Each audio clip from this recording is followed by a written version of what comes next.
की तरफ से मोथा सीट में लड़ेगा। पिपरा मोथा का मीटिंग है आज और कल, और हम लोग बैठकर तब डिसाइड करेंगे कि हमें, क्योंकि ये जो अनाउंस किया गया है वो एसटी सीट्स नहीं है, लेकिन ये जनरल है और एससी भी है, तभी भी हम लोग विचार करके देखेंगे कि हम लोग को लड़ना चाहिए कि नहीं। लेकिन जहाँ तक मेरा पर्सनल चॉइस है, मुझे लगता है कि हमें एक दो जगह से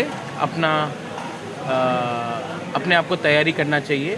2023 में अगर फाइट करना है तो 2022 में भी हमें फाइट करने के लिए रेडी रहना चाहिए।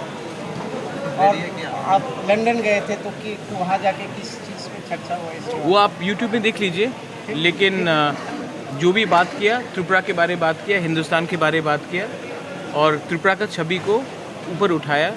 और जहाँ जहाँ महाराजा वीर विक्रम ने, जैसे कि गौड़ी मिशन में मठ में जाकर वहाँ में मंदिर बनाया था, जगदीश चंद्र बोस को जहाँ में वो थे, वहाँ में बैठकर हमने सबसे बात किया।